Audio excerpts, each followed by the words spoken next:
Right, okay. Hello, lads. I'm going to try and cover this topic now on commercialisation in sport, just so you're clear on what it's about. Hopefully, help you explain it. So I'll try and do as quick as I can. So obviously, commercialisation. Commercials about the business elements, and I've put in this golden triangle.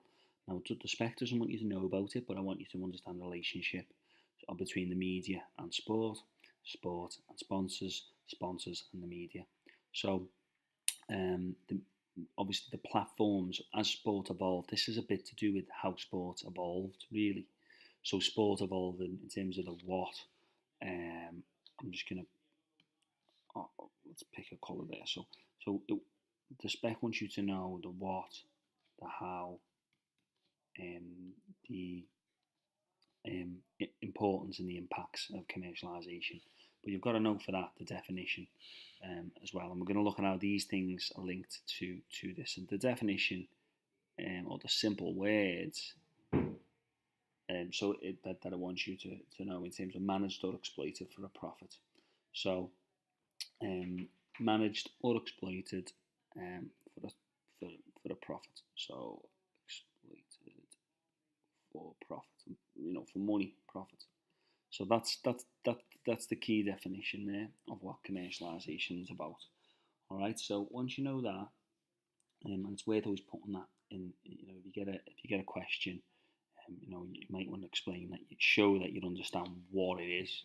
So you know what commercialisation is. It's about to manage and exploit for a profit.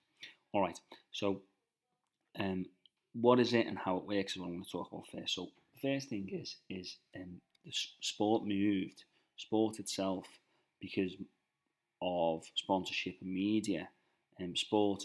Different sports, some are still haven't moved on. But football, for example, it moved from a position where typically it was amateur to pro. So sport moved from amateur to pro. So therefore, non-paid to paid. It went from a transformation where it was leisure based, so people did it because they wanted to paid.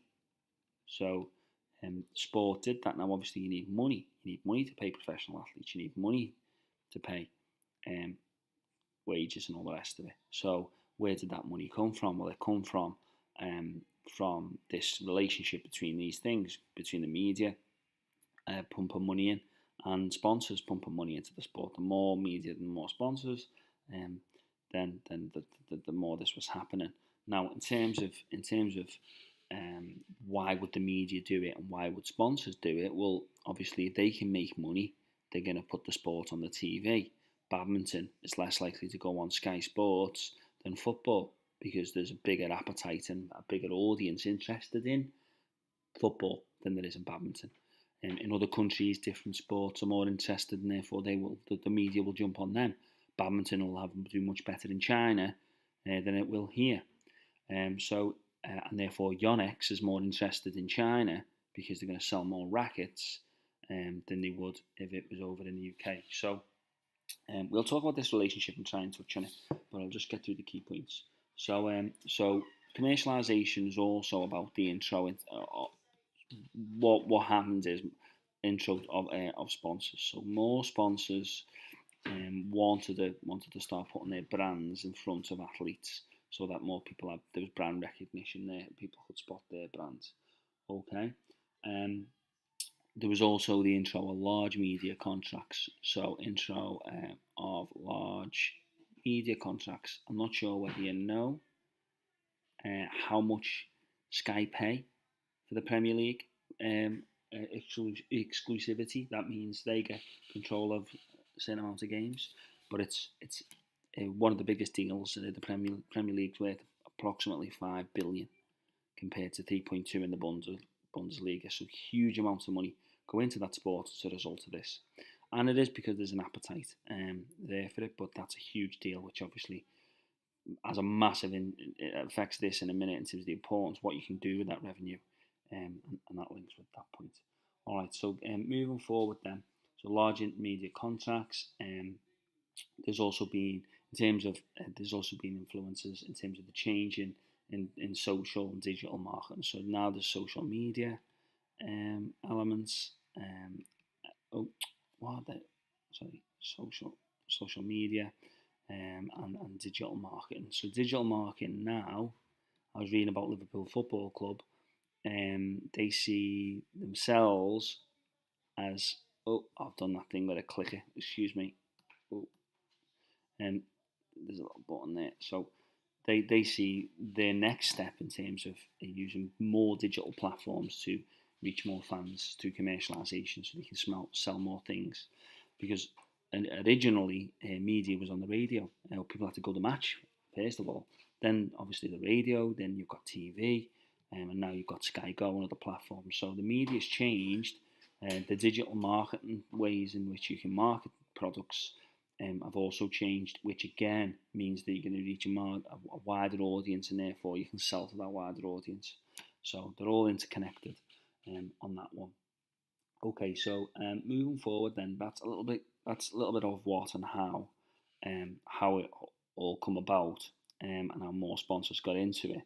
We're going to look at the importance and really, if you think about the importance, you've got to think about if there's more money, 5.5 billion, and then you've got all these different sponsors pumping money onto these billboards or whatever they can fit the brands, basically. Beats putting adverts on between adverts with professional athletes with headphones on. You've got other big brands, other sports brands, trying to get commercialised individual athletes. Obviously, it can. There's impacts, and we'll touch on them in a minute. The importance of get all that money going in, though, is it's going to massively increase the revenue for the clubs. So there's going to be all the sport. So there's going to be an increase in revenue for that sport. The revenue increases in football ridiculous, absolutely ridiculous. Other sports are less fortunate. But there's an increase in revenue, which will obviously mean if you've got more money, you're going to be able to improve your ground or stadia. You're going to be able to improve, I'd like to think you realise that you can improve your training facilities, education, coaching, all that. Training and education facilities, I can't finish that off, not enough space. So you're going to be able to improve that. The digital side is going to allow you to create new forms, through commercialisation, new forms of sponsors. So you're going to be able to get even more sponsors because you've got more platforms. You've got not just radio, and it can be annoying radio. It costs a lot more for TV though, to get an ad in TV, so because it is costly. But there's different platforms. There's gaps between when you're watching it online now. So advertisers can jump on that as well. So it's gonna allow those things to improve. The other point is, if you've got, as commercialisation has evolved and allowed these other social media and marketing and all the rest of it, it means that actually it can increase your fan base. So you can have an increased fan base.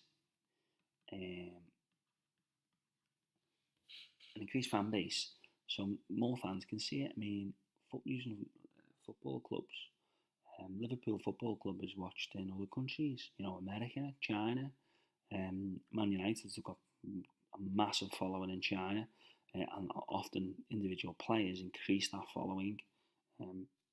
Beckham was one of those. Ronaldo, we discussed Ronaldo and why with the move to Juventus and how the share sales going up. So you can increase fan base because of the different platforms, and that can have a positive impact as a result. It's also created this global superstar. So you've got this now. You've got these superstars. 30, 40 years ago, players were getting the bus to training. Now you've got these global superstars, which totally changed the face of things. In terms of multi-millionaires, aren't they? So in terms of the more money going in for the sport, it's going to allow you, if the clubs or the leagues are getting more money in, then obviously they're going to be able to recruit and develop players. So they're going to get so there's going to be better development of better players. develop or attract better talent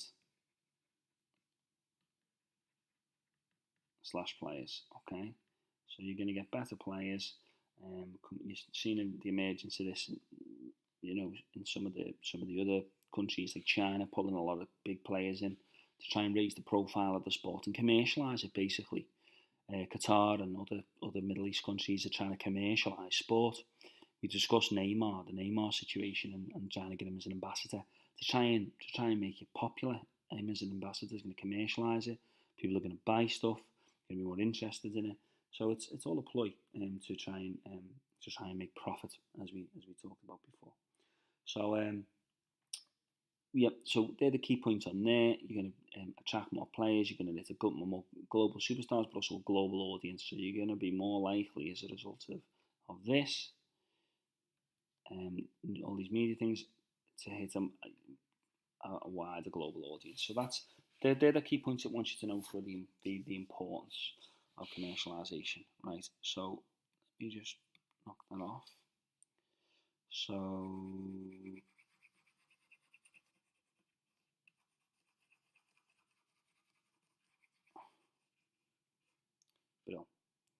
right.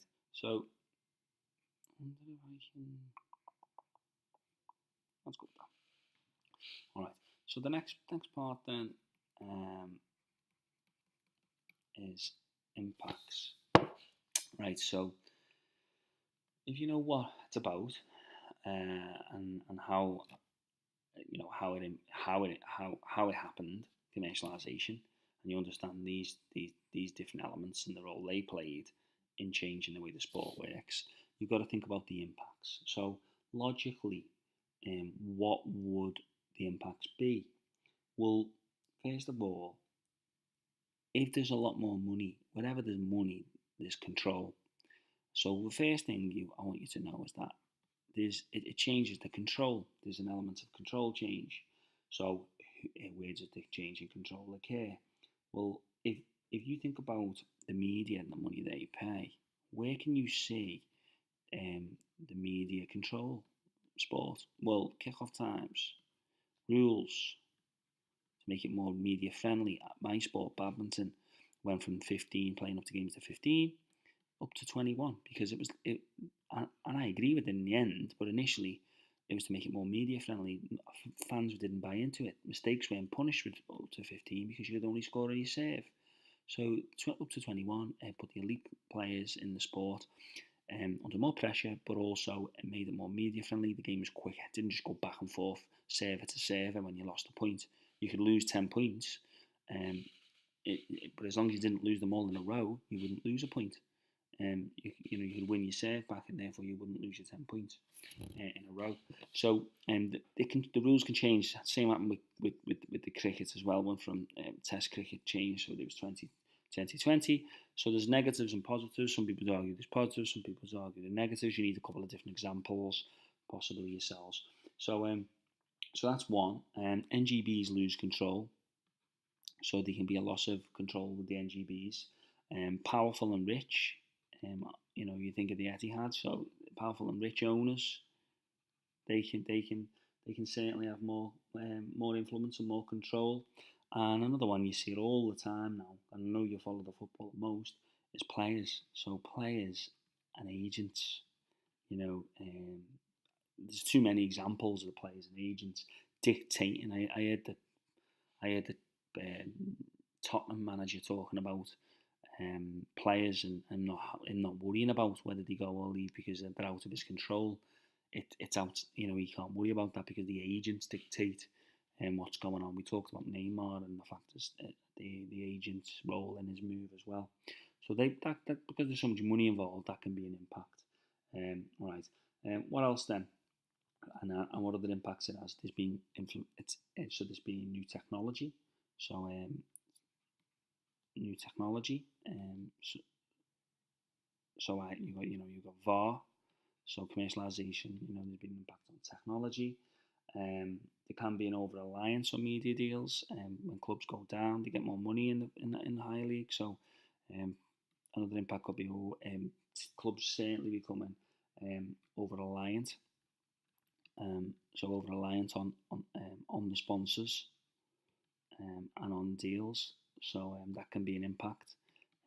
Probably say that was one of the more negative. It's probably good to split them into, have an idea of splitting them into negatives and positives. There's also more pressure on players to perform. Therefore, you can have more like chances of burnout, things like that, because they are under more pressure in terms of that. But they paid a lot of money as a result. There can be media intrusion. I noticed that certainly with Raheem Sterling and a few of the other players. They the life isn't becomes not their own. So the media intrudes as a result of all that money in there. And then I'm thinking of things also like, say you've got another possible negative of this can be a disconnect. So disconnection with fans. Well, Raheem Sterling is a multi-millionaire, and the fans who go and pay 60 quid, say, to go and watch him play, 50 quid, I'm not sure on the prices, but say it's between 40 and 50, 60, then the disconnect gets wider because they can't relate to the players that they, in the way that they could before sport evolved and before all these things come into play. To get the bus together, as I've said in the past. So disconnect with fans can be an issue, and also fans being priced out. So rising costs to fans, and so because it might ask fans in terms of going the game. So you're thinking about like season ticket costs. We talked about Arsenal's being the highest, but also Sky exclusivity. So Sky Media charge, it's £20 for the sport. So just the sport on its own, the football.